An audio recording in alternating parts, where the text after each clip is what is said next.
नमस्कार मित्रांनो, मी वैद्य अतुल काळे. आज आपण चिकनगुन्ह्याची माहिती घेऊयात. चिकनगुन्हा काय आहे, चिकनगुन्ह्याचा एक काढा पण मी तुम्हाला सांगणार आहे.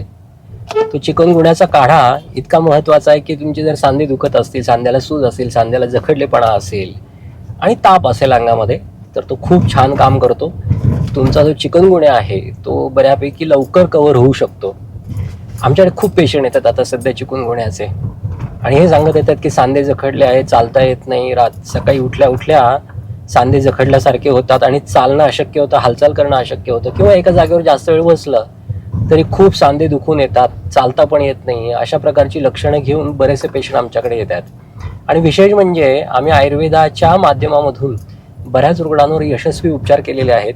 बऱ्यापैकी रुग्णांमध्ये खूप छान फरक पडलेला आहे आणि त्याच्यामुळे सांगायला आनंद वाटतो की आयुर्वेदामध्ये खूप सकारात्मक चिकित्सा चिकनगुन्ह्याच्या आहेत. आणि मी तुम्हाला जो काढा सांगणार आहे तो तर अतिशय महत्त्वाचा आहे की जो तुम्हाला खूप छान उपयोगी पडू शकतो. परंतु त्याआधी चिकनगुन्हा म्हणजे नेमका काय आहे हे आधी आपण समजून घेतलं पाहिजे. चिकनगुन्हा हा आजार डासांच्या चाव्यामुळे होतो हे आपल्याला सगळ्यांना माहिती आहे. तर एडिस इजिप्ती आणि एडिस अब्लोपिक्टस या दोन डासांच्या चाव्यामुळे हा चिकनगुन्हा होत असतो. पण हे दोन डास चावले की मनुष्याच्या शरीरामध्ये विषाणू जातात आणि ते विषाणू साधारण त्यांचा जो पिरियड असतो तो 2 ते 12 दिवसांचा असतो. त्या दिवसामध्ये मनुष्याला चिकनगुन्हा होण्याचे चान्सेस जास्त असतात. आणि प्रत्येक विषाणूचा एक काळ ठरलेला असतो, त्या काळामध्ये ती लक्षणं दिसायला लागतात. तसं ह्याचा एक 2-3 दिवस ते 12 दिवसाचा काळ जो चिकनगुन्ह्याचा सांगितलेला आहे. परंतु हा चिकनगुन्हा आताच्या सध्याच्या काळामध्ये जर बघितलं तर खूप वेगळी लक्षणं दाखवतोय आणि भयंकर लक्षणं दाखवतोय. पण ती लक्षणं कोणती आहेत आणि ती लक्षणं तशी असतील आणि त्या लक्षणं घाबरून तर सगळे जे संसर्गजन्य तज्ज्ञ आहेत त्यांनी राष्ट्रीय विषाणू संस्थेकडं मदत मागितली की ह्याचं काहीतरी तुम्ही क्लॅरिफिकेशन द्या, आम्हाला गाईडलाईन्स द्या की जेणेकरून आम्ही चिकनगुन्ह्याची चिकित्सा व्यवस्थित करू शकू. आता हे झालं ॲलोपॅथीच्या बाबतीत. आणि ॲलोपॅथीच्या डॉक्टरांनीच काही असे निरीक्षणं नोंदवलीत की जी अतिशय भयंकर वाटतात. काही लोकांमध्ये तर अर्धांग वायू झाल्याचे सुद्धा प्रकार समोर आलेले आहेत. मग आणि विशेष म्हणजे काय मला विचाराल तर चिकनगुन्हा आणि डेंग्यू ह्या 2 आजारांची मिश्र लक्षणं आता सध्या दिसतात. पूर्वी कसं असायचं की चिकनगुन्ह्यामध्ये प्लेटलेट कमी व्हायच्या कारण तो विषाणूचाच आजार आहे, तर त्या साधारण एक 70-80 हजारापर्यंत खाली यायच्या. पण आता सध्याच्याला परिस्थिती इतकी भयंकर आहे की 5-5 हजारापर्यंत सुद्धा प्लेटलेट येताना दिसतात. अशा जर प्लेटलेट खाली येताना दिसत असतील तर त्याची लक्षणं सुद्धा तशी निर्माण होतात. फुफ्फुसामध्ये पाणी होत आहे, पोटामध्ये पाणी होत आहे, आणखी रॅशेस येत आहेत अंगावर. अशी जी डेंग्यूची लक्षणं आहेत ती सुद्धा पाहायला मिळतात. मला विचाराल तर हे काहीसं असं डेंग्यूचं आणि चिकनगुन्ह्याचं म्युटेशन मला वाटतंय आणि तशी लक्षणं पण तशी दिसतात. आणि झालंय काय की लोकांना ही लक्षणं तर दिसतातच आहेत. म्हणजे आपल्याला माहिती आहे किंवा चिकनगुन्ह्यामध्ये कोणती लक्षणं असतात की ताप येतो आणि ताप आल्यानंतर सांधे जखडल्यासारखे होतात, सांधेदुखी चालू होते. पण याच्यामध्ये ही लक्षणं तर दिसतायतच, पण ही बाकीची लक्षणं आहेत. अंग जड वाटणं, अंगासारखी कणकण वाटणं, अंग दुखून येणं, काही काम करण्याचा उत्साह जाणवत नाही, अशी बरीच लक्षणं आत्ताच्या चिकनगुन्ह्याच्या रुग्णांमध्ये आपल्याला पाहायला मिळतात. आयुर्वेदाचं म्हणाल तर आयुर्वेदामध्ये सुद्धा बरेच तज्ज्ञ त्याच्याबद्दल विचार व्यक्त करताना दिसतात. भरपूर पेशंट झालेले आहेत आतापर्यंत चिकनगुन्ह्याचे आयुर्वेदामध्ये सुद्धा. आयुर्वेदाने यशस्वी पद्धतीने ते ट्रीट केलेले आहेत. कारण होतंय काय, आमच्याकडे जे रुग्ण येतात ते 2-2, 3-3 महिने औषधं घेतात ॲलोपॅथीची आणि नंतर आमच्याकडे येतात आणि म्हणतात सर काही फरकच पडत नाही आहे ॲलोपॅथीच्या औषधांनी, आता तुमच्याकडे आलो आहे आम्ही कंटाळून, तुम्हाला काय करायचं ते करा. मग आम्ही त्यांना बाकीची औषधं वगैरे देत असतो, काही सुचवत असतो. फोनवर, विशेष म्हणजे फोनवर आमच्याकडे जेव्हा फोन येतात चिकनगुन्हा झाला आहे तेव्हा आम्ही काही औषधं सांगतो. आणि आनंदाची गोष्ट म्हणजे अशा रुग्णांमध्ये पण फार छान फरक पडतोय. त्यामुळे आयुर्वेदाला पर्याय नाही चिकनगुन्ह्याच्या बाबतीत असं वाटतं. आता तुम्ही पाहाल की डास म्हणजे जी मी आता 2 डासांची नावं सांगितली, एडिस इजिप्त आणि एडिस अब्लोपिक्टस. हे 2 डास शेवटी कीटकच आहेत आणि आयुर्वेदामध्ये कीटक विष म्हणून सांगितलेलं आहे, जे आपण ह्या विषाणूंचं विष म्हणून गृहीत धरू शकतो. तर विष आधी पोटाच्या म्हणजे शरीराच्या बाहेर गेलं पाहिजे, हे अतिशय महत्वाचं असतं. हा आयुर्वेदाचा दृष्टिकोन आहे. तर हे विष जेव्हा शरीरात जातं तेव्हा ते विष शरीराच्या 4 धातूंमध्ये प्रवेश करतं. एक आहे रक्त, नंतर मांस, अस्थि आणि मज्जा. या 4 धातूंमध्ये प्रवेश केल्यानंतर हे विष शरीरामध्ये धातूंमध्ये म्हणजे टिश्यूमध्ये वात वाढवतं आणि प्रचंड वेदना, प्रचंड जखडलेपणा आणि ताप ही लक्षणं दिसायला लागतात. त्याच्यामुळे हे विष बाहेर पडणं अतिशय महत्वाचं असतं.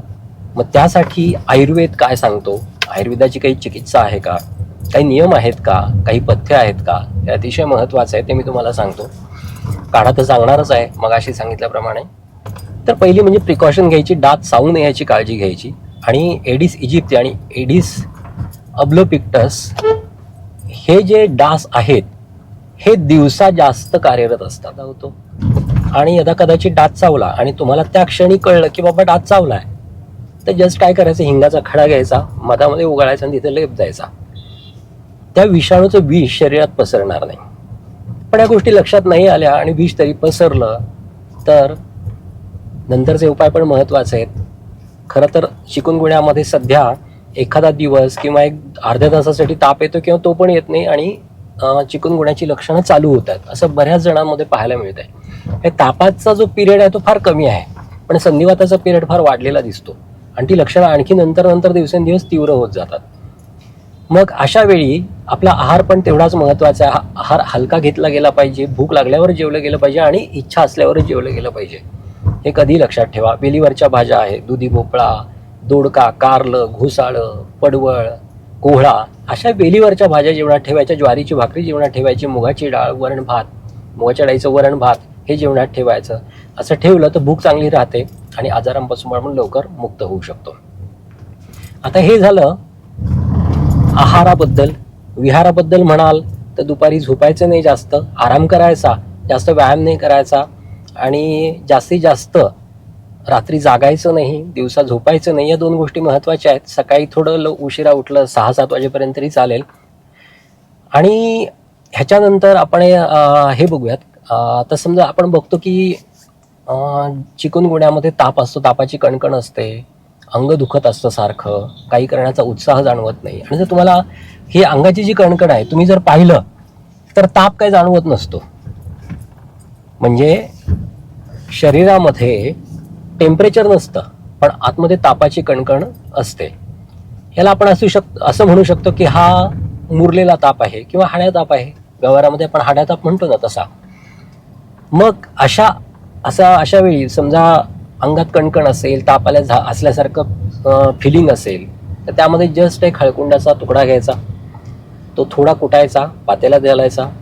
अंगठ्या एवढी जाड आणि अंगठ्या एवढीच लांब गुळवेलीची काडी ही घ्यायची, ती ठेचायची, पात्याला घालायची, 4 कप पाणी घालायचं, उकळून 1 कप करायचं आणि सकाळी संध्याकाळी घ्यायचं.